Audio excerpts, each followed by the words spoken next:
Hey, all right, cool. Hopefully this will be better technically than the last time we tried this. Live from San Gabriel Valley, from San Gabriel, from lots of different names for this area. This is Dre's Geek Philosophy Podcast.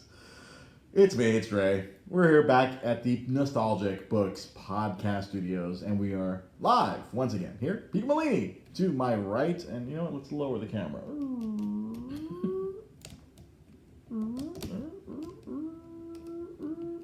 Sorry, live viewers, and sorry, audio listeners. This is gonna be one of those days. Man, I am tired. Yeah. I don't know about you, Pete Malini. You know, as I've already documented many times, you know, I'm a married man now. Yeah. I'm gonna be a father. Mm-hmm. And yesterday we spent some time looking at houses, and man, this shit is bullshit, man. It's bullshit. I'm a nerd. I need a house. But my needs come like fourth. Yeah. I just need a place that'll hold my stuff. That's all I really need. I mean, because first of all, we need a place for the baby. Yeah. The baby is gonna need its own space. It needs our little cat house apartment is not big enough. Not big enough. For it's not even big enough for me and my wife. And then we're gonna add a baby into this, and her parents are gonna live with us. So we need to like fill the needs of Papa Cat. Oh. I got to fill the needs of Mama Cat, Grandma, Nani, and Nino, as we're gonna have our child call her parents, my in-laws, and then it's just all their needs, and then I was like, you know what? Hey, as long as we find someplace that's cool with the three of you, I'm good. I got somewhere to store all my nerd shit. Yeah, cool. That's all I really need. That's all you need. And I have been selling all my nerd shit, SoCal Clone 32, on eBay. If you want to buy my nerd shit, there are Transformers, there are DC action figures, there are all sorts of nerdy things that you can find right there. And remember, you can also shop at Dre's Geek Philosophy Shop on Facebook. Help! Help! Help! Patreon.com/Dre's Geek Philosophy Podcast. And buy us a coffee. KOFI, coffee.com. Dre's Geek Philosophy Podcast. Yeah, so that's it's been a weekend. But you know what I caught a little bit yesterday? I only caught the first episode, but Glow came back on the Netflix. Yeah.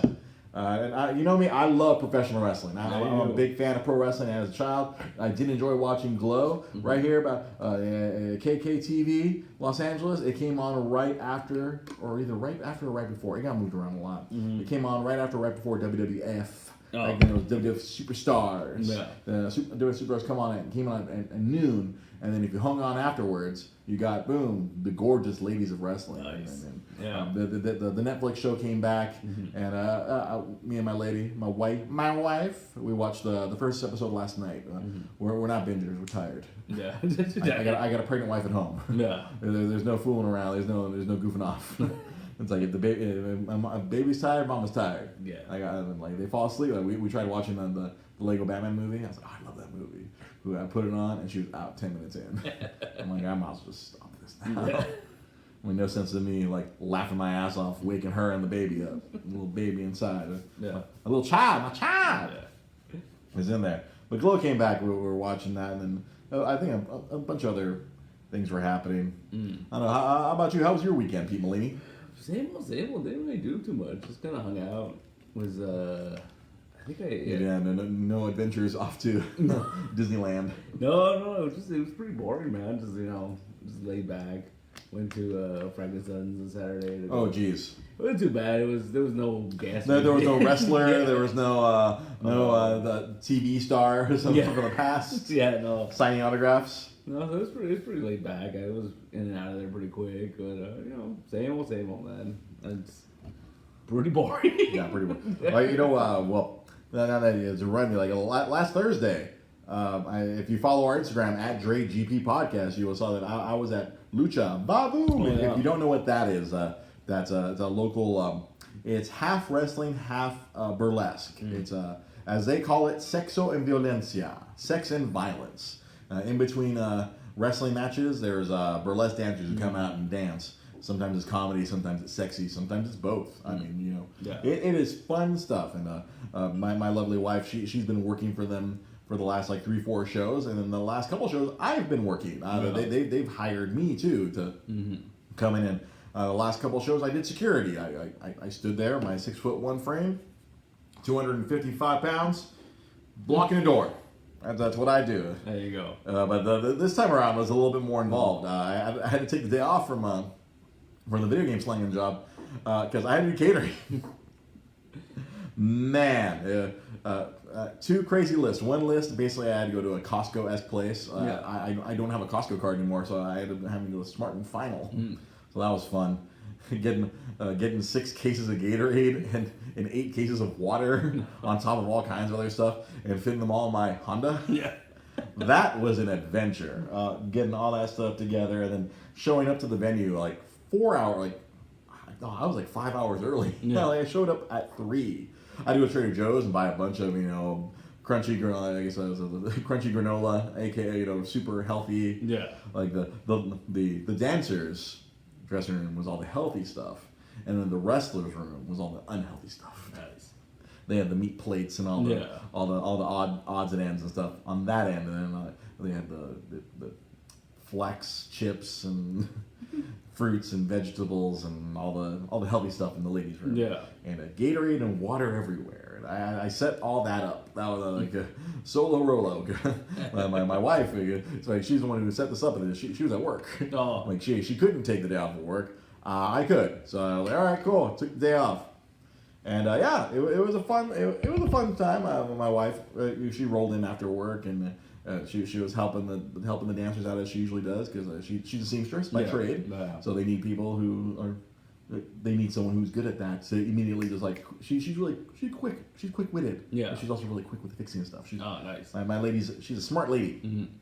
And she handles that. But I got to talk to some of the wrestlers this time around. Normally I nerd out. Yeah. Because they use a lot of local wrestlers, and then they used a lot of the guys from. I used to go to this show in when they used to be in Glendale, Championship Wrestling from Hollywood. This was like years ago, like 2011, 2012, when I would go to these shows, and they used a lot of those same guys. Oh, nice. And it was really cool. And a couple of them, that was like one of them, I think it was his first time at the show. And Rosa, it was like her favorite tag team is these two guys. They're really funny. PP Ray, Peter Avalon and Ray Rosas. When they do this total they come out to 80s music, they come out to Animotion, freaking sexy music. Dun, dun, dun, dun, they're really funny guys, and then my wife loves them, and so I was like, oh, okay, cool. And for behind the scenes, of course everybody knows pro wrestling is predetermined. It's not fake. Yeah. And so when I'm downstairs, we're downstairs in the dressing room area. They have to come out and they have to talk about the match. It's a little choreographed. I mean, it still is dangerous for them if they screw up. But these matches that they have at Lucha VaVoom, they're really fun. They have fun comedy matches. It's really entertaining. It's funny. Me and my wife were sitting by the dressing room and we saw them, and then we saw 4 of them all talking and they're working out the comedy spots they're gonna do. And Rose's like, oh, I really want to meet them. I'm like, no. They're talking business right now. This is the worst time to go talk to them. We have to wait for them after their match. Because it's dancer, match. There's 4 matches and 6 or 7 dancers throughout the whole night. Yeah. And it's afterwards, after their match, I walked up to them very, it's funny. I've listened to so many wrestling podcasts, and there's all these unwritten rules. There's things you're supposed to say and not say, things that you're supposed to do. So I walked up after their match. Excuse me, Ray, Peter. My wife's a big fan of you guys, and I've been following you guys since way back at Championship Wrestling Hollywood. Is it cool if my wife comes over, takes a photo of you guys, and just meets you guys? Like, yeah, no problem. Because some of them they leave immediately. One of the other wrestlers, a guy who works for All Elite Wrestling, he's still wrestling because they're not on TV. It's Lucha VaVoom, so he can wrestle. He came in, did the match, and he literally left. And then I found out on Twitter later that he had to fly to Toronto because there was a lot of wrestling going on in Toronto this past weekend. And so there was a lot of wrestling shows. WWE was there with a big SummerSlam, but then a lot of other, again, just like during WrestleMania weekend, a lot of other companies take advantage of this. Oh, there's a shitload of wrestling fans here. Yeah. Let's run our little shows, freaking Friday, Saturday, Sunday, Friday, Saturday, leading up to Sunday. And so he left immediately, and I was like, I just want to make sure you guys weren't leaving. Oh, no. They stuck around, and And then later on, I go out and grab my wife when she was finished another dance. Rocky, come on, let's go. They're just chilling right there. And I introduced them to my wife, and they were super cool. They were really nice. And I kept telling them, like, oh yeah, one of them, and another guy, he's another guy wrestling for AEW, and I was like joking about that, and his partner's like, oh man, bullshit. We don't talk about that. It was really, I told him like, oh man, I loved it when you guys used to feud with so and so back in Championship Wrestling. Like, dude, you go way back. I'm like, yeah. I used to go every time in Glendale. I can't go now because they're in Port Hueneme. Oh. It's like, that's a freaking drive. Yeah. I'm like, I'm not going to drive 65 miles. I mean, like, I'm a big fan, but I can't do the 65 mile, freaking 130-mile round trip for that. I mean, only on a special occasion would I make that trip. I can't do that like every month. I mean, that's madness. It was a great. We had a great time. We were having fun. Of course, Rosa is pregnant, so it was like we were kind of waiting. Like when the second she didn't feel good, they already knew. I mean, everyone was happy and congratulating us. Something else was cool. They always have comedians. Like Andy Richter was there this past Thursday, and one of the Sklar brothers, Jason Sklar, was there. And I talked to him at the last show when we did Cinco de Mayo, and then he actually remembered me. And because we were talking about Colt Cabana because he was there, and we were talking comedy. And this time around, I was like, okay, I'm gonna do some more comedy talk with him. Like since he kind of remembers me, and I asked him because him and his brother, he has a twin brother. Mm-hmm. They do twin brother comedy. And I was like, did you guys fill in on this radio? There's a radio show that I used to listen to on the daily, the Jim Rome show, and they would frequently be guest hosts. Like whenever whenever the host had to take a vacation, Jim Rome, he'd bring in, instead of just replaying the show, he would bring in 5 different either comedians or sports people to come in and fill in and just do the show. And I was like, hey, you and your brother still filling for Romy? And he's like, are you a clone? I'm like, hell yeah, my username on everything is SoCal Clone. And he's like, no shit. And we just had this like 5-minute conversation about sports radio and stuff. And he's like, oh my god, you really are a fan. I'm like, yeah. He's like, and then he's like, you know what? I saw you here last time. And he asked for my name. And I'm like, I'm so sorry. Which twin are you? Because they are literally identical twins. Yeah. But apparently one wears glasses now, the other one doesn't. So I learned the one with glasses is Jason. The one without is Randy. So now I know for like next time when October comes around and there's another Lucha VaVoom show, like I'll be like, hey, what's up, Jason? And I'm like, no glasses? Hey, Randy. I'll know which twin I'm talking to now. Yeah. But it was a really good night, and you see Rosa right there at the comment. It was all fun till the end. So downtown Los Angeles parking. Yeah. Yeah, so it's pretty awful. Honestly, as much as I'm an Angelino and I always like to rep LA all the time, I'm literally born in East LA. We live in the suburbs of Los Angeles. Yeah. Actual Los Angeles sucks ass. Yeah. It is the absolute worst. There are times where I fucking hate it. And so, all right, parking, the cool part of me getting there early was usually the parking rates don't go up that high. I parked in one of the lots right, Lucha VaVoom happens at the Mayan Theater. That's like right smack in the middle of downtown Los Angeles. Mm-hmm. And I parked at this one lot right next to it. There's 2 lots directly next to it. I parked at one. All right, I always park at this lot. It was only $10. I'm like, cool. And usually I'll take the stub and go hand it to the boss, and the boss will pay us. They pay us back for the parking because we're working. They hired us, and then they compensate us for. And so I park my car there, and then they put the little stub, and I'm like, cool, I got my little stub. And of course at 3:00, I'm like, I am basically just going back and forth to the car because there's freaking gallons of fluid and food and all this stuff. I'm going back and forth. I got 8 bottles of champagne. I'm like, the attendant sees me go back and forth several times. I joked to them when I got there. He's asking me in Spanish, what are you here for? I'm here for the freaking mess that's going to happen at the Mayan Theater. I'm working the show. And so I took the stub with me. That's what we always do. Cinco de Mayo weekend, 3 times. Took the stub in, got my freaking money back for the parking. So me and my wife, she took an Uber from her job. Her job's in downtown, so she took an Uber. So we're leaving. All right, we're done. Bye. Have a good night. We're out of here. We're getting the hell out of here. We're tired. Wife is tired, so I'm tired. We're leaving. We go to the parking lot, and the stub. Oh no. Oh, worse. Oh no. Oh. I didn't lose the stub. I handed the stub to the guy at the box office. So like they would compensate me for my parking. I go back, and my car's gone. Oh shit. And I'm like, did my car just get fucking stolen from a fucking parking lot? Yeah.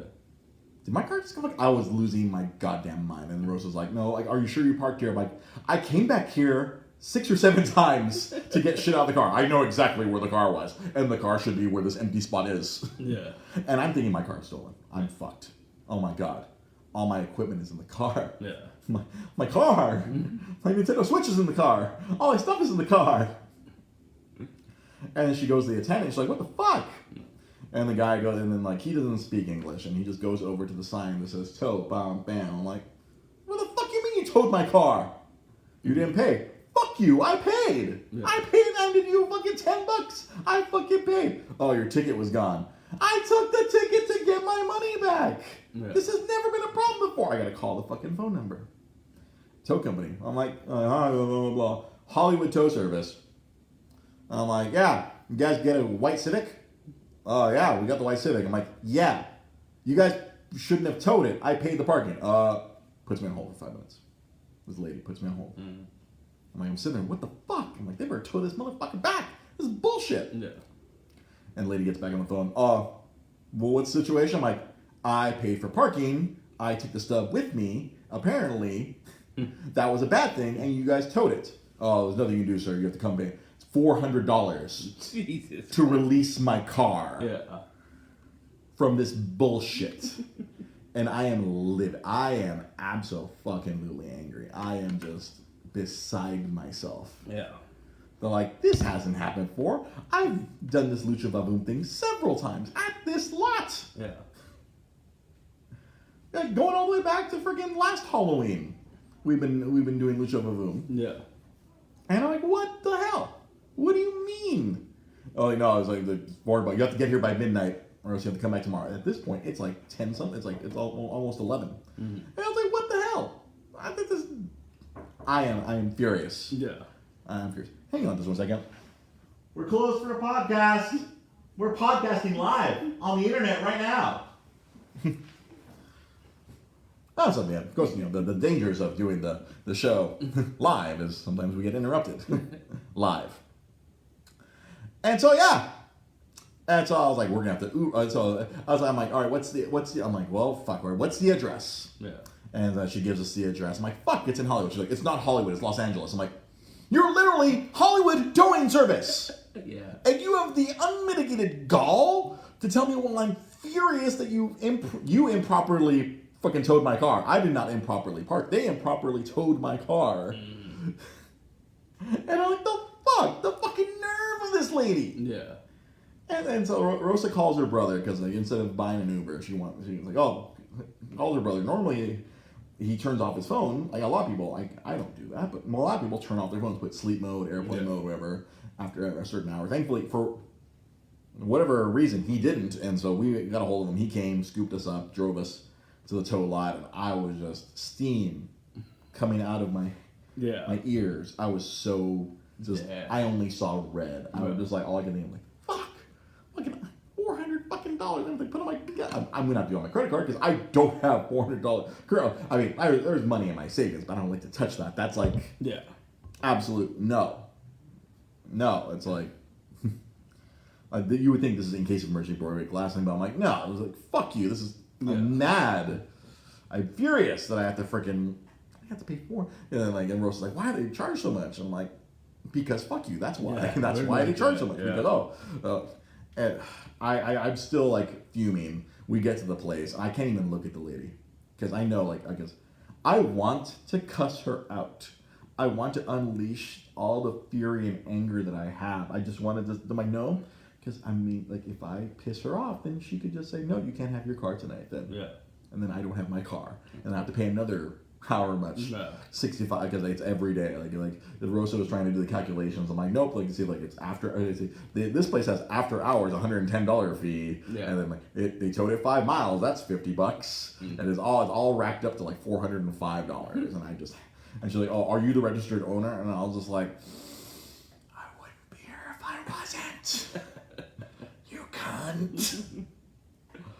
So yeah, I handed my ID. I'm like, no. I was like, okay, well, then like it's me, Rosa, and her brother. And so it's like, oh, only you go in and get the car, get the registry. Yeah, I have the key, so I can get it from my car. I'm just so mad, so furious.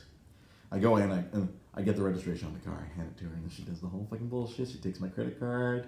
No, $400 damage to my credit card. It's like, all right, you can take your car now. I'm like, thanks. So I go in to get my car, and when they parked it, they put it, facing out, but directly next to a fucking van. Oh. Yeah. So I had to bow and Duke I had to like fucking Dukes of Hazzard. Yeah. Well, at least not through my window, but through the passenger side. My 6'1", 255-pound ass had to get over the center console. Like, 21-year-old, 175-pound Dre would probably have no problem with this. But soon to be 40-year-old, I'm like, motherfucker! I'm beat red at this point. I'm just from anger. I'm like, get in there, I start my car, and get my wife in the car. I thank her brother, and then we drive to the freeway, and I can't even say a fucking word. I'm just so like, and my wife, being the lovely wife that she is, she's like, oh, at least it wasn't stolen. I'm like, at least it wasn't. That's true. At least it was. She's trying, always look on the bright side. Yeah. But at that point, I'm so fucking mad. It doesn't matter. Damn. They could have left an extra $1,000 in the fucking. I'd still piss the inconvenience of having to go through this bullshit when I paid for the fucking. It's not like I parked there illegally. Like, in 6 years, I have been towed thrice from Los Angeles. In friggin' 2013.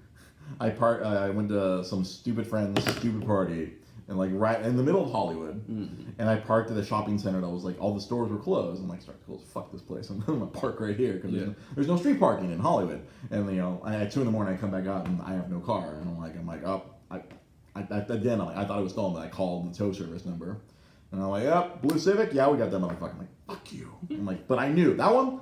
I had to wear that one. Yeah, that was on me. Mm-hmm. I wore that one, $300. Got my car back.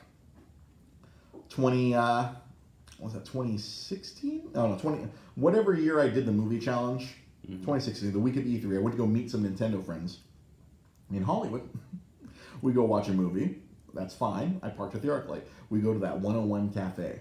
There's never any fucking parking around there. So again, you would think I would have learned my lesson from 3 years. I parked at a different shopping center. I'm like, okay, we're only stopping in here to eat for like 40 minutes. It can't possibly tow the car. Towed the fucking car. And that one's on me. Thankfully, my friends drove me to the parking. $360 to get my car at that time. And it just keeps going up. Yeah, it keeps escalating. Now I never want to go back to. Yeah, like my wife, she often wondered, like, we've gone to watch stuff at the Upright Citizens Brigade Theater. I will park my car in Glendale and take an Uber. Yeah.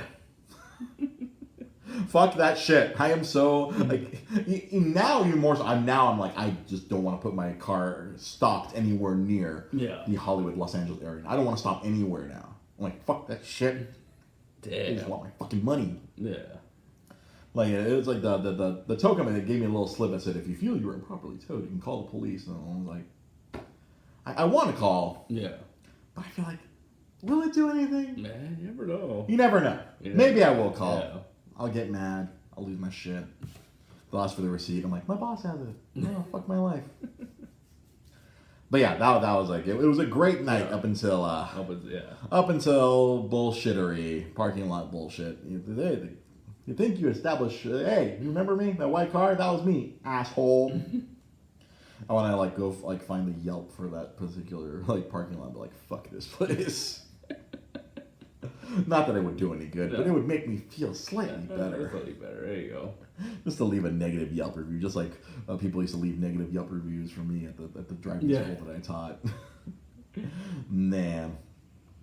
You know, something you missed out on last week, Mr. Pete Malini, What's that? was myself and Jai Polidor. We had our unbridled outrage at the fact that video games are being blamed for the maladies of this country.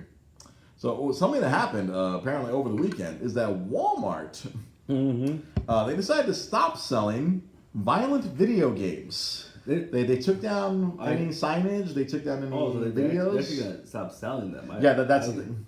With the article I read, because it was early on, I heard they were taking down like the signage. Yeah, any signs, any videos, any demo. If any Walmart still has any demo units, they're taking down anything that has to do with violent video games. Yeah, it's very wide and broad. I'm like, what constitutes a violent video game? Would they consider Super Smash Bros. A violent video game? Yeah, because that's a lot of punching. Yeah, there are guns in that game. Would they consider that violent? I don't know. I mean, obviously Call of Duty. Yeah, first and foremost. Yeah. Gotta eliminate that. I know. At first, it was taking down the signage, but I saw over the weekend that they're gonna stop selling violent games. They're gonna nope. We're taking a hard line stance. We're gonna stop selling violent video games and make more room for guns. For guns, yes, right. Yeah. The Walmart clearly sells guns. Sells guns. They sell plenty of guns and ammo. Yeah. I being a rep for many years, I know exactly. It's in the sporting goods section. There has to be something. They have a register just there, just for that. See all the ammo stacked up in the little glass case, and all the guns right there. Yeah. I love. Yeah.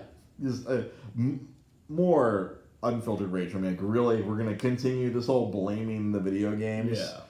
Yeah. I saw a great meme this past weekend that just made me laugh so hard. It involved SpongeBob and his little starfish buddy Patrick. It's like guns cause violence, and it was like SpongeBob, I guess it was he showed and then all the memes was Vietnam War. Korean War, freaking the Holocaust, and he opens the window. 2 literal world wars. You know what didn't exist for most of those? Video games. And I laughed and laughed when I saw that. I was just oh, it's so true. It's funny because it's true. There was another one. It's people were burning witches at the stake, so maybe humans are just garbage. Yeah. It's that woman's a witch. Burn her to death. Yeah. We're gonna blame witchcraft for that one. Let's blame something else for our garbage humanness. Man, that's crazy. Just unbelievable. But one of the other things I saw in response to this, Walmart, I was oh, we're gonna stop selling violent video games. There was a great meme of GameStop behind the corner. What? Yeah, right. GameStop's what do you mean you're not going to sell violent video games? It's this. So you're saying there's a chance? It's all the kids that need their Grand Theft Autos and their Call of Duties, they can march on down to the local GameStop and go save their asses. Apparently, I don't know if they can be saved, but hey, according to my boss, if they're not saved, kiss physical video games goodbye. Well, I don't know. I don't know this world sometimes. Yeah, it's people leaning. It's so weird. It's weird. It's out of control. It's there's other crazy political stuff that happened, but I don't want to dredge myself too much in that. The 20 minutes that we did last week was plenty for me. I think it was a blessing in disguise that you didn't have to stick your ankles into that. We had black correspondent Jai Paldor here to. Nice. To unleash all the he broke he had sworn to never cuss again, but fortunately for us, unfortunately for him, he broke his vow several times. And that means so you have to, right? I feel the situation merited it. So exactly.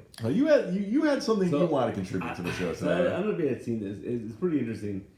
I think it was the Wall Street Journal of all places came out with this article. I guess it's kind of embarrassing for the cast of the Fast and the Furious franchise.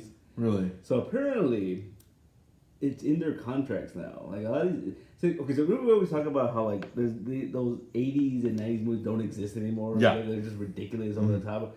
There's a reason for that. Okay. So apparently, a lot of these action. It started with Vin Diesel. So because the Fast and Furious, I guess apparently when they first started, it was driving cars and then once The Rock got in there, it was all about fighting. Crazy action. Yeah. Let's gallivant around the world and stuff and be stupid. So apparently Vin Diesel, because he's a producer on those movies, he tried to implement this this scale, I guess, where he was saying that he wanted to give a numerical value to every a punch or a kick or a headbutt. so that way it was even between whoever he's fighting. Wow. And apparently a lot of people were in on, they were like cool with this. But what happened was, his sister like co-produces these movies. She was like, "This is too complicated. Like, no, this doesn't make this is way too complicated." Because he had this whole scale. I was reading this thing, right? For a punch to the dick, that's double money, double the cash, plus hazard pay in case there's actual contact to dick and or balls. Well, because apparently this created a whole this whole generation of like, there's actors out there like Bruce Willis that was on this list too. Bruce Willis, he has it in his contract, and now in these new Die Hard movies he makes, that John McClane can get messed up to a point. Like, he can't be hurt too much on not like Bruce Willis physically getting hurt, but the character. Because like original Die Hard, he was all fucked up. Yeah. His shirt's it used to be a white beard, then it was all gray and bloody with holes, and his feet covered in glass, and he's just bleeding, and he just looks like shit. Now it's like, oh no, my image cannot be sullied. Only 20% now. A couple of cuts. Wow. And so, this is lunacy. So they have it in their contracts now of how beat up they can be. And you were joking last week how The Rock is like freaking superhuman and shit. Well, no, the funny thing is The Rock, because they all had their own. Apparently, like Vin Diesel and Jason Statham's contracts are ridiculous. Like, they're like, oh no, they can't be hurt in these movies, right? My character is invincible. Fuck you. But The Rock, his contract says that he'll take as much damage as much as he gives. Like, so it's as good as he gets, or something like that, right? And the funny thing is that the guy that was talking about this was showing videos, and you literally show these videos like in like Rampage and stuff like that, and he gets thrown through a window by what's the freaking Negan? What's his name? Freaking Jeffrey D. Morgan. Yeah, he gets thrown through like a window. And then later in the movie, literally, he gets up and he throws him through a window. So they're just showing like it's like so even. He's like, he believes in karma. The Rock's like, you punch me, I punch you. You throw me off a building, I will get on an elevator, come right back up, and then throw you off the building.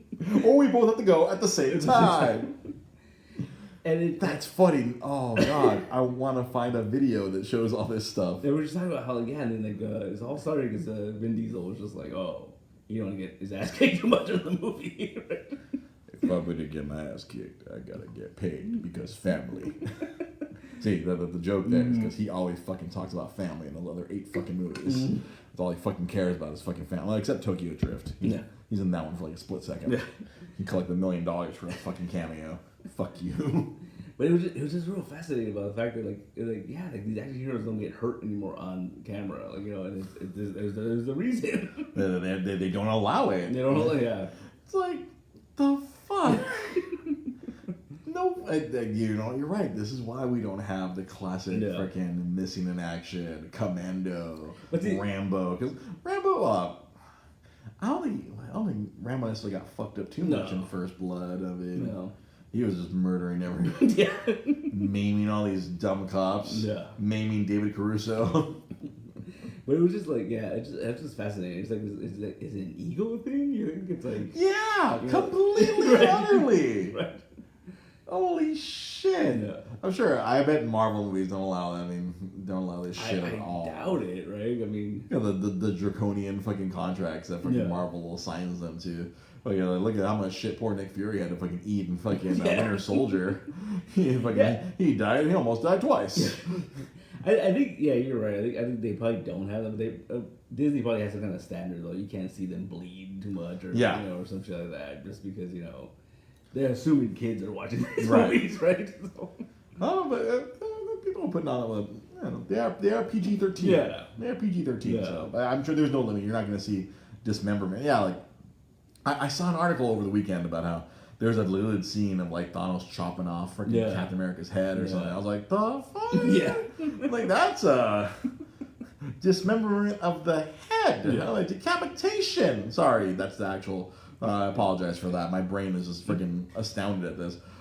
Yeah, so do you read what that whole scene was? No, please enlighten us. It's kind of fascinating. So, like, apparently there was a lot of scenes So you was talking about they want to get spoiled. They want spoilers to get leaked.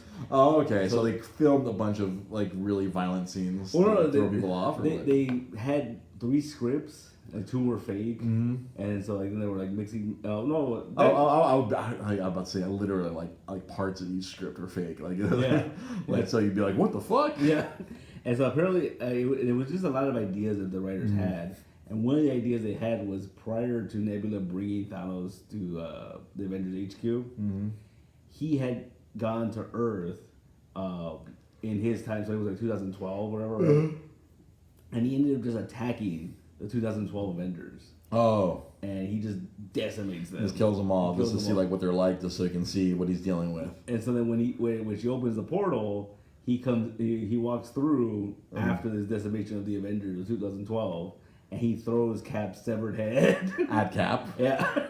And he's like, whoa. Just to freaking this is like throw him off and be like, oh, mental games, but playing mind games with him. Like, look, I've killed you once. Yeah. I'll kill you again. You killed America's ass. But that would have like cost them. Yeah, no, they couldn't do that, man. That's too much, man. Yeah, I'm sure they didn't shoot the fake stuff. No, there was some stuff they shot that they didn't intend to use, but yeah. But I'm sure like some CG heavy shot like that, where like he's holding his own head. Oh, maybe it was a fucking mannequin. Yeah. They could have shot with a fucking mannequin head. Yeah. Yeah, because that's yeah, I heard something else like that's why they didn't really go back and add a lot of these scenes, like because they did the bullshit kind of the Hulk scene that was incomplete for the one re-release. It's like, oh, a lot of the delete scenes are like that, where it's unfinished CG, where it's like they didn't invest the money and like, hey, let's finish this up. Yeah. And it's just like, all right, let's just use the green screen and all the bullshit and all. Yeah. All the nonsense for that. Yeah, that comes out tomorrow. Yeah. I will be running to my local Worst Buy to go purchase my Avengers Endgame, so I can have my complete 22 or no 21, because 22 would be Spidey, right? Mm-hmm. All right, 21 out of 22, my complete Infinity Saga. Infinity Saga. I don't need to buy whatever stupid box set they're gonna like come up with. I don't know, man. They might put something out that's pretty cool. Hey, I resisted when they did that first, the Phase 1. The Phase 1, I think, was probably one of the coolest things, the suitcase with the freaking Tesseract, which later on turned out to be the fucking Space Cube. Yeah. Like, I came close. I tried to find out what the employee... Like, I was working at Disney at that time, so I tried to find out what the employee price for that thing was. Yeah. And I found out that I was still not comfortable with it. I'm like, I own all 6 movies already. I don't need to... I don't need it. I think it's so rare now, man. Oh, really? It's ridiculous. Yeah. I think it's like... I bet it's like freaking what, $1,000 now? Oh, sometimes you see it on... it pops up on Amazon Marketplace a lot. Yeah. It's up there, man. Yeah, because they just did that one run, and that was it. Yeah. And did they do... They didn't do a Phase 2 box. Yeah, they did a Phase 2, and it was the orb. Oh. The Guardians orb. Oh, yeah. Really? I bet that one wasn't as cool. Yeah. Well, that one was weird. A lot of people complained about that one because it was like literally you popped it open and then like it had all the discs in there. So it's like you kind of had to have it in this, So yeah, at least the one with the suitcase, they all came with that the cool artwork. It was like that really minimalist artwork on each of them. Because I got to open one at work. I was like, oh, cool. I got to see all the freaking sleeves. I was like, this is amazing. Because we had to take photos of it for promotional purposes. So I got to like handle one. I was like, oh, this is cool. Like, but honestly, I think that me being able to just handle that one, that kind of removed the need for me to buy it. Because I would have had to like buy it to the experience of it. I'm like, oh, cool, I experienced it. I got to see all the art. All right, I already own these movies. Cool. I'm good. Yeah. Maybe that's what a lot of collectors need. Maybe they just need to see it and hold it. Yeah, maybe. And they're like, okay, it's not worth whatever I was going to pay the $200. Although I think my employee price is going to be like $80 to $100. Not too bad. Which made it. It would have been worth it if I like bought it, kept it, never opened it, and threw it on the internet 10 years later. Yeah. But I don't think I would have been able to resist opening it. No. It was so cool. Yeah. Ooh, I wonder if my Iron Man, because I have that Iron Man. Oh, the mask one. The mask one, because I bought that second copy. I bought the one that came out. Yeah. Just the disc, and then the one with the mask. I still see it. I wonder if I can throw that sucker up on the internet and go to SoCal Clone 32 on eBay and buy it for me. Buy all the things. I need monies, please. I have to save for a house. I need all the money. I have a job coming. Help! Man. Yeah, just I'm pretty excited to get my hands on Endgame. Yeah. Yeah, I really want to sit back and I was almost gonna ask my wife if she wanted to go watch it because it's at the Academy right now. Yeah. If you live in the LA area, it's this weekend, right? Yeah, this weekend it popped up. Yeah. I always joke. I'm like, oh, if it's at the Academy, that means it's almost on DVD. Yeah. It's almost on Blu-ray. Yeah. Unless it's something that really failed in theaters. Yeah. I'm like, ooh. Like when I saw it this past, literally, like because my wife's like, oh, we're sweating at the house, and like our solution has now been let's go to the fucking movies. Like last week we saw Godzilla King of the Monsters, and I finally saw that. Holy shit, that was fucking awesome. Yeah. And then so I go like, all right, let me look at like Secret Life of Pets, and they had just got something else too. I was like, oh, well they just got like John Wick 3. Oh, yeah. They got something else. I was like, oh, Avengers. Hey, that's 3 hours of enjoyment and air conditioning. But we ended up not going. Yeah. And I was like, I saw that. I'm like, oh, I'm like, wait. And then I checked. I'm like, I'm like, if it's there, I'm like, when's the Blu-ray coming? Oh, this Tuesday. Yes. I'd seen that it's all over freaking. It was on Vudu and then it's on iTunes, and I'm like, I don't buy digital copies. Yeah. I buy the ones that come with the digital copies. I ain't just buying the solo digital copy. I need my Blu-ray copy, my backup. Yeah. In case the internet ever goes down.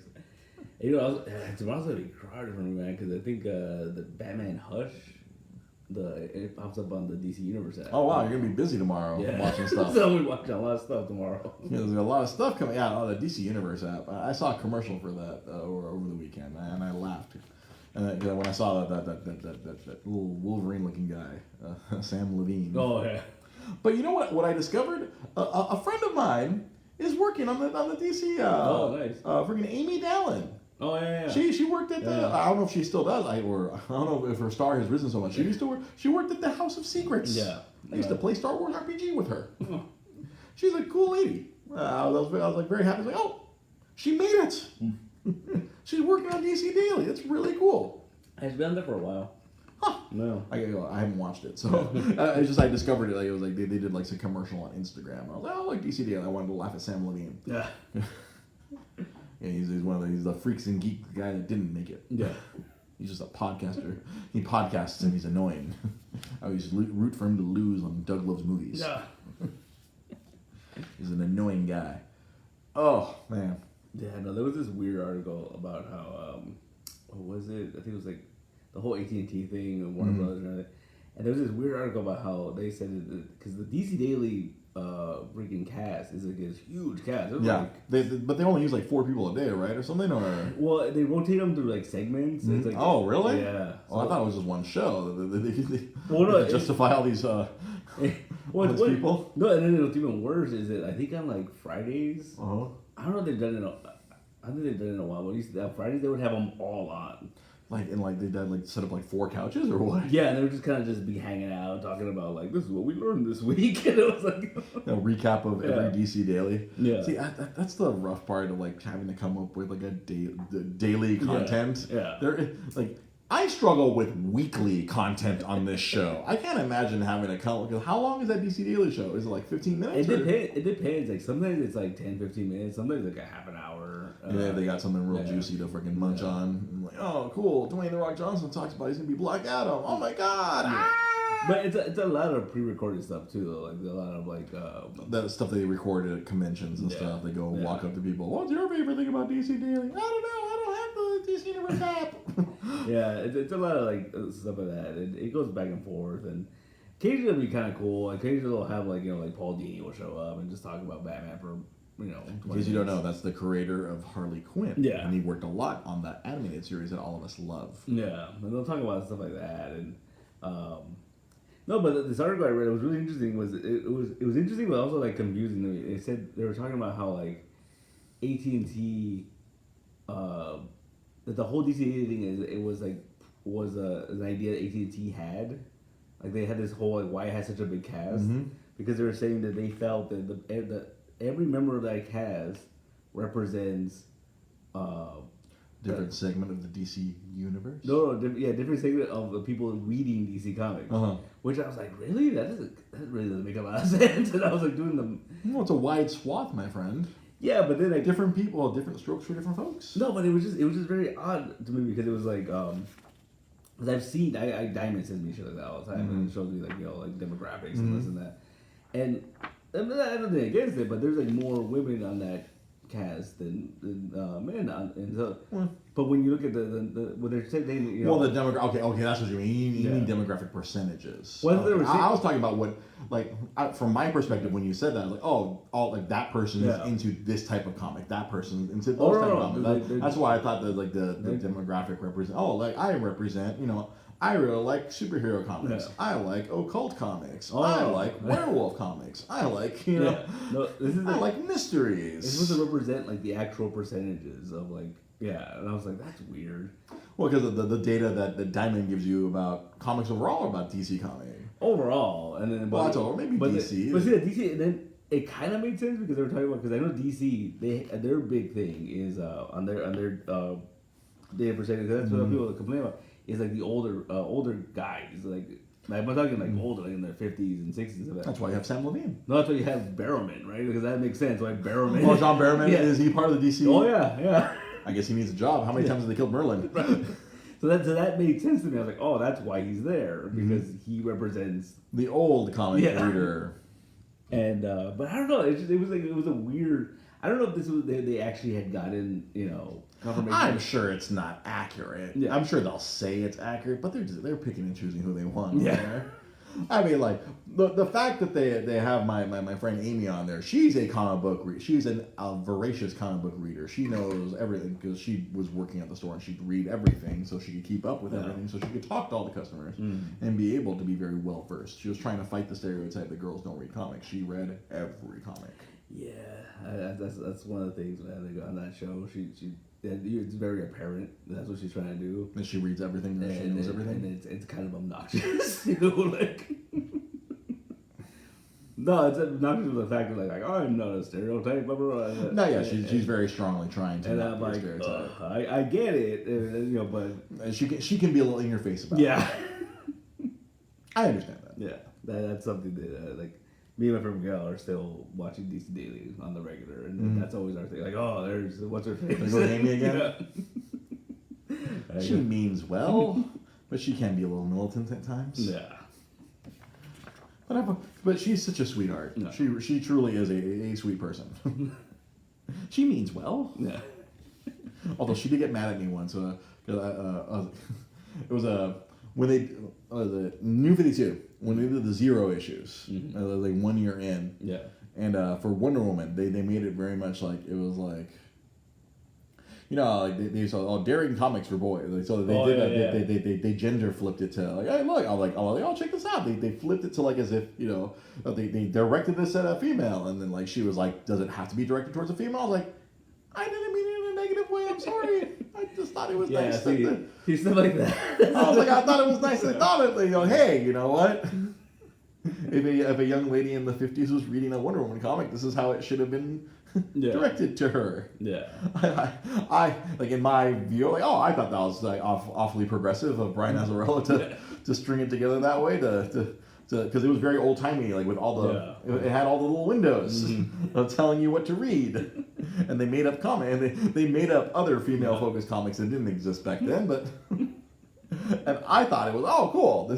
I'm like, that was cool of them to try to think of that. And then she thought, I was like, why does it have to be? I was like, I didn't mean offense. I just thought it was cool. I thought it was progressive, but I guess it depends on it's all through the eye of the beholder. Yeah. No, I get you. So I remember that. I'm technically CIS freaking male. I still don't know what CIS means. I knew what that meant too. I looked it up once, but I didn't commit it to memory. Yeah. Oh, it's like no, I don't remember. I'm not even gonna pretend. Yeah, I'm not pretending. I'm not gonna guess, right? Yeah, I just remember she challenged me on that, and I was like, I'm sorry, I did not mean to offend. I meant to look. Yeah. Someone thought of it. Because I remember that was another thing was with when they did her whole origin. Azrael was doing that thing about the Amazons killing the pirates, and that's how they were. That's how we got multiracial Amazons, and I remember a lot of people were upset about that. Well, yeah, I feel like he probably did a lot of things where Well, I felt like the biggest thing probably people were mad about were like she was not made of clay. Yeah. She was made of Zeus. Yeah. You're the daughter of Zeus. You're not a Jesus miracle clay baby. Yeah. No, you were made the old-fashioned way.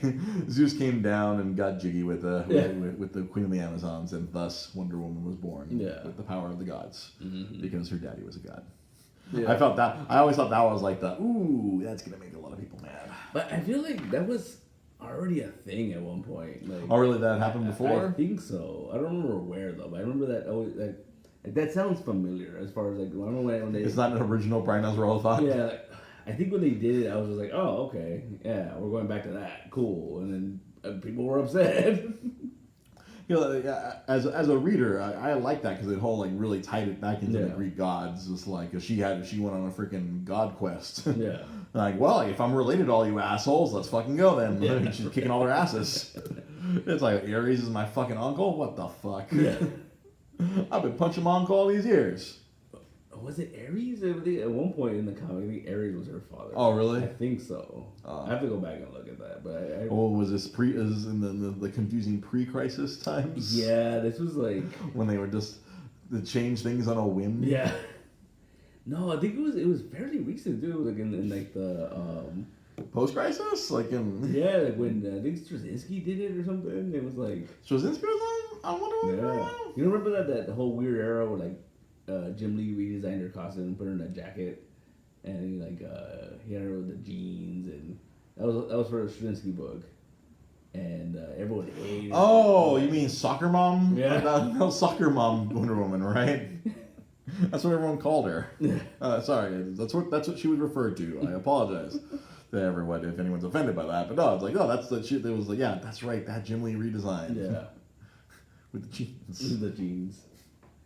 And it was so weird too because I remember like that was right before New 52. Mm-hmm. Like, I remember was it John Byrne and then someone else. I remember when George Perez. George Perez, yeah, John Byrne, George Perez when she fought Doomsday. It was really drawn detailed because it was George Perez drawing Doomsday, so he had like his spikes had spikes. Yeah, I remember reading that. Yeah. But I wonder. I would not be shocked that Straczynski would be like, "Guess what? Your uncle is your father." Yeah. Ha. Well, because there was a. Yeah, because I remember, and then in the late '90s, that they made that was Wonder Girl's origin was she's the daughter of Zeus, right? And then Bendis like retconned that though. She's like, oh really? Zeus is her grandfather now.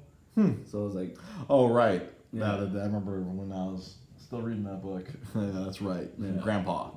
Yeah. So I don't know, man. See that's I always feel like. A lot of the I have to say like casual comic book readers or people who are trying to become comic book fans like that's the biggest hurdle about comics is that everything's fluid. Yeah, there's a fluidity to the as much as we bitch about continuity is fluid. Yeah. It's at the behest of a writer. But it has to be though. I mean because you can't because then you'd have people would come in and be like oh. I need to know 20 years of comics. Bitch about that. No, I meant that more in the because I'm in a lot of these Facebook groups where like, oh, who would win a fight? And I'm like, depends on who's writing it. Yeah, I'll tell you who wins. Who's writing it? Yeah, that's who determines who wins. Not like but he has this power. Oh, he has this power. No, who wrote it? Yeah, who's the one putting this together? Who's writing it? Who's drawing it? And I'll tell you who wins. That's where I try to explain to people like, isn't the Flash the fastest? I'm like, they could be faster. Yeah. Depends on who's writing. Depends on what characters are involved. And then you can change their power levels. Because suddenly Wally West went from the slowest Flash to the fastest Flash. Yeah. And then he went to be a homicidal maniac. I'm not bitter. I'm totally bitter. It all depends on the writer. Yeah. Everything is... and that's... I'm not saying that it shouldn't be fluid. I'm trying to... My point is, comic books have to be fluid. Yeah. Everything's always moving. Yeah. Heroes can become villains. Villains can become heroes. Origins can be changed. Origins have changed. Yeah. Countless times over and over. There's nothing written in stone. Literally, I think the only thing written in stone is maybe their names. And even then, that stuff fucking gets flexible sometimes. Just ask Hawkman. Yeah. Katar Hole. Carter Hall. I remember forever there was always the saying is like no one stays dead in comics except for Uncle Ben and Bucky. Mm-hmm. And then Bucky came back. Bucky came back. Had Brew Baker's like challenge accepted. Yeah, right. I'm gonna do this. I'm gonna make it cool, motherfuckers. Yeah. You're all gonna love it. You're gonna fucking love it. He's gonna be fucking. He'd be a Russian sleeper agent assassin now. I stuck him in ice, motherfuckers. Literally. Yeah, I gotta find that one writer who has the balls to bring Uncle Ben back. Yeah. I wouldn't be surprised if it was Nick Spencer. No. I got nothing against him. I just like he's a fun punching bag for me right now. Ever since his secret empire, he's a fun little punching bag. Yeah, like there has to. You know what? I bet there's a bunch of treatments out there. Yeah, oh yeah. There's a bunch of shitheads where like, oh, we'll just bring back the Jackal.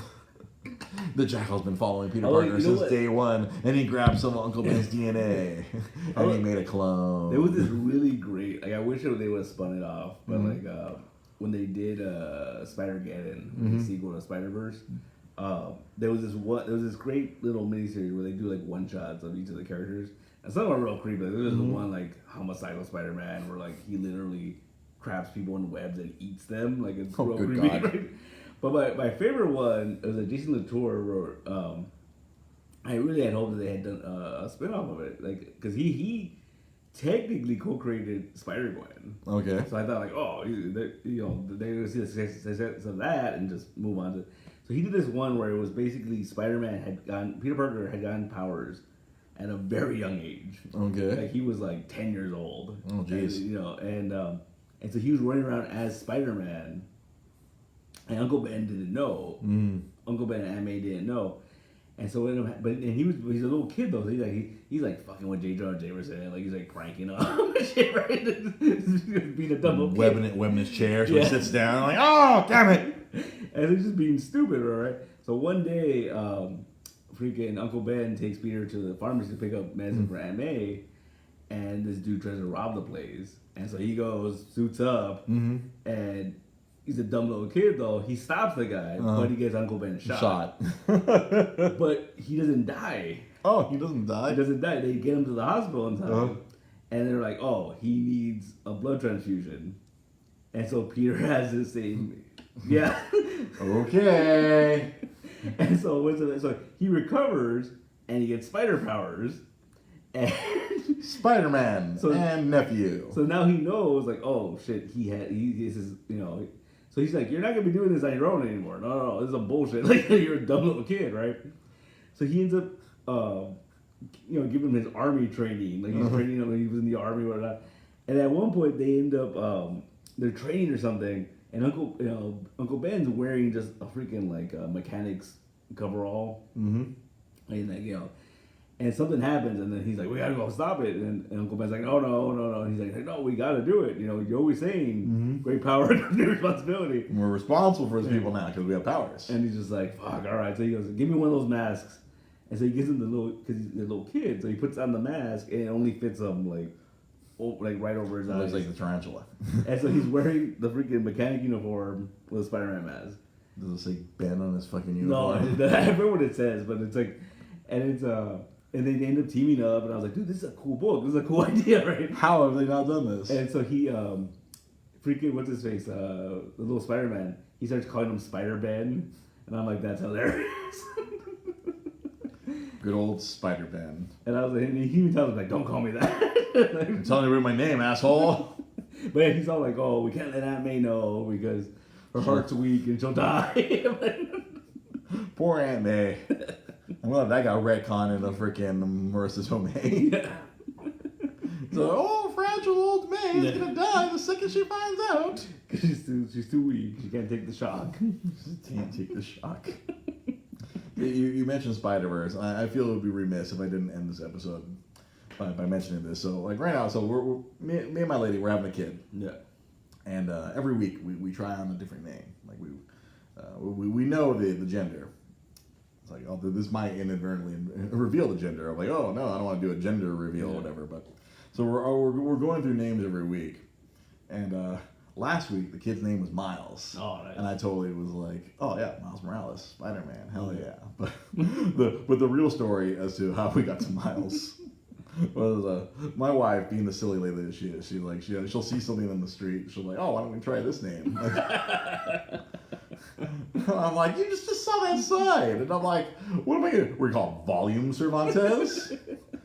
We're going to call him freaking Tuning Cervantes? And I'm just going down the line of all the shit in my car, right? Yeah. I'm just going down the line of the dashboard. Kilometer Cervantes, blah, like miles per hour Cervantes. Like, miles. I'm like, Miles. I like it. Because it's like Miles Morales. Mm-hmm. But no, we decided, no, Miles. Like, I'm sure every other asshole who's watched Spider-Verse, who's having a kid, is probably naming their kid Miles. That was the argument the wife made. No. It's going to be a popular, I'm pretty sure in 2019, it's going to be a popular name now. A lot of nerds, going to be naming the kid. So Miles has been disqualified. No. It's been disqualified, as Bowie would say. No, well. It's too bad. It's too bad. Too bad I wouldn't name my child after a comic book character. Yeah. A comic character created by Bendis. I would have been happy to go tell him at a comic convention, like, name our kid Miles. But realistically, it was because I was being an asshole. Trying to show my wife how ridiculous it was that she was naming everything on the side. Like a Sparkplug Cervantes. Yield Cervantes. We're giving her ideas right now. Yeah. Literally. I'm sure Yield will come up. I ever tell you the joke? It was a long time ago. This is like 10 years ago maybe. Okay. I remember one day me and Joanna were just hanging out and just we're talking whatever. And I forgot how it came up, and we joked about if we ever had a kid, and it was a boy, we were gonna name him Eobard. Fuck you. See, there's a Flash anime from the future. And apparently, who I don't know which writer, Carmine, was Infantino who came Probably, up. Yeah. And so apparently they thought in the future, everyone's names would be fucked up and have a lot of extra fucking consonant. You dodged the bullet, Miles Teller. Oh fuck! I hate Miles Teller. We fucking dodged the bullet, wife. Oh fuck! I think it's terrible. I didn't even think about that. Oh my god, I hate Miles Teller. I want to punch his face. The only movie I ever liked him in was Whiplash because he was getting tortured the entire fucking movie by J. Jonah Jameson. That's the only movie I can stand Miles Teller in because he looks abjectly miserable the entire fucking time. Yeah, fucking Jonah throwing a fucking chair at his ass. Winning himself an Oscar for kicking Miles Teller's ass. So the Eobard. There's a Flash villain who's stupid. Eobard Thawne. Yeah, the Reverse Flash. Eobard. Oh God. I think the scary part was that she was like, "Yeah, that sounds cool," and she was kind of down. And I always joked that I thought it'd be hilarious because everyone's down till the baby's in them, buddy. Yeah. What I always thought was hilarious was just the idea of like her grandma and my grandma trying to say it. Eobardo. Yeah, right. Eobardo. Eobardo? That's how I just imagine it in my mind. Yeah, no, it's yeah. We're going back and forth on names. That's the difficult part. Yeah. Like, it's what you don't realize until once you got one in the oven, time goes quickly. We are currently week 7. Actually, 2 days will be week 18 for our child in the oven. We are running out of time to come up with a name. It's just gonna be Baby Cervantes. No, we'll settle on something. No. The nickname is Tiger. We're just gonna call the kid Tiger all the damn time. Face a tiger, you hit the jackpot. I keep making that joke all the time in my head. No. Well, yeah, that's like another week. The kid's name is Xavier. Oh. Now that was not for me. No. I was very like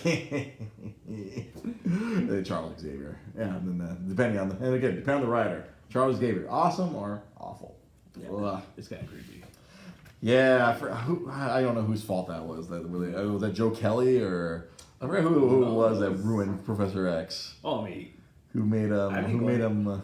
Not even going back to like Chris Claremont, right? When he was like, oh, I've always been secretly in love with Jean, and like. When did that happen during the Claremont years? Yeah, it was like around when she came back after the Phoenix thing. Oh, was this in fucking Extreme X-Men or whatever? Maybe, but I remember it was like early. That was always a thing in the background. We're like, because it happened during the fucking like an Onslaught. well, you know, that was like when it full on happened. Yeah, that's what I'm saying. Onslaught. Yeah. No, it was always like a thing where like he was always into her, and it was like, oh, shiver. You know, like it's funny. Like I had gotten a copy.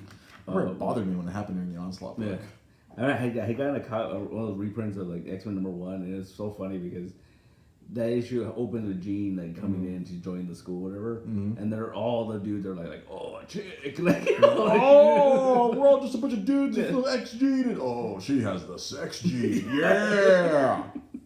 And they're all like just like all hitting on her, and like, you know. Beast is like, I have big hands. You know what else I have?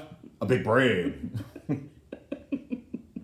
Like an angel's like, I'm rich. You want to buy you an island? I'm kind of creepy though, guy with these chicken wings. He had like the chicken wings back then. Like, and then Iceman's like, you want ice? Like, I have a Bobby who was more like Snowman because he was all like mushy. That's right. But he had the didn't get that cool redesign until way later. But he had the yellow boots, like the galoshes. I forgot about the galoshes. Yeah. He was a weird looking snowman. Yeah.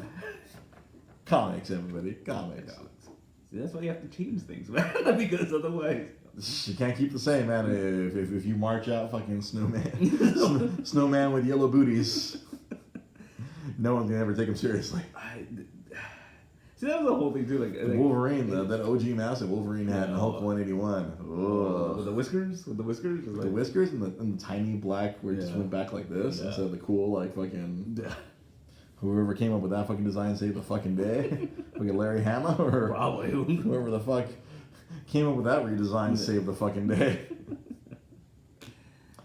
Man, if you want to save the day, remember you can always go to our Patreon. You can be a patron, just like our good friend Daniel Wong, who contributes every month to our Patreon. And you too, if you want to support the show, if you want to help out future father Dre Cervantes, you can go to patreon.com/Dre's Geek Philosophy Podcast, or just search on Patreon for Dre's Geek Philosophy Podcast. If you don't want to commit to a monthly thing, you can always just buy us a coffee. Go to coffee.com, KOFI.com, and search for Dre's Geek Philosophy Podcast. You can do a one-time contribution there. If giving us money is not something you're comfortable with, you can always buy something. You go to our Facebook page, facebook.com/DreGP Podcast.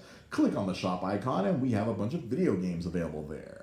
And if there's something there that if we don't have something you're looking for, send us a message, and I will personally try to get to you.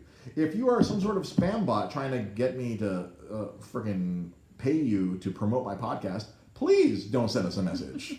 I've been getting so many of those. Mm-hmm. My God, these people give me $5, I'll promote your podcast. I'm like, no. I'm trying to take in money, not give it away. You robots. And of course, you don't have to contribute financially to the show. It would be nice if you did. If you wanted to help us out, it would be really great if you could. But if you can't contribute financially, you can always just help us out by liking our videos, by commenting on our videos, sharing the videos, and just sharing our page. Or if you're just a dweller and you haven't liked our Facebook page, hit that like button. That way you get all of our content. We come here every Monday night with Dre's Geek Philosophy Podcast. We show up every Wednesday night with the Multiverse Comic Show, where Pete takes us in a world of comics. And in the last 20 minutes or so, it's kind of a preview of what we do on Wednesday nights. So if you like that, come back Wednesday night. There's a lot more of that. Very comic book focused on Wednesday nights. We talk about all the brand new comics. And then we do add videos on YouTube, Dre's Gaming or Retro Game Minute. And then coming soon, Dre's Nintendo Memories and Dre's Disney Memories. I'm going to be doing like 5-minute videos where I'm going to tell stories of my time working for Disney or working for Nintendo. Yeah, just stuff that like I don't want to get lost in the middle of an hour podcast. It's like, I'll do a quick 5-minute video where I'll tell a story like, how the Nintendo Wii launch went at the Universal Studio City Walk or something like that, or how I went mute on a person at a demo because they were very much annoying me. I was like, Daniel Wong just made it in time to hear his thing. He's gonna watch on the podcast time machine. If you can't watch us live, be sure to always watch us. We are available on demand, much like all media nowadays. We're available on demand. You can watch us on Facebook, or you can watch our episodes on YouTube as well. You can search for our YouTube channel, Dre's Geek Philosophy. So, thanks for watching. You can follow me at DreGP Podcast. You can follow Pete at Nostalgic Comics, and that'll work on most social media. So, thank you for watching. We'll see you guys on Wednesday for the Multiverse Comic Show. Have a good night. Good night.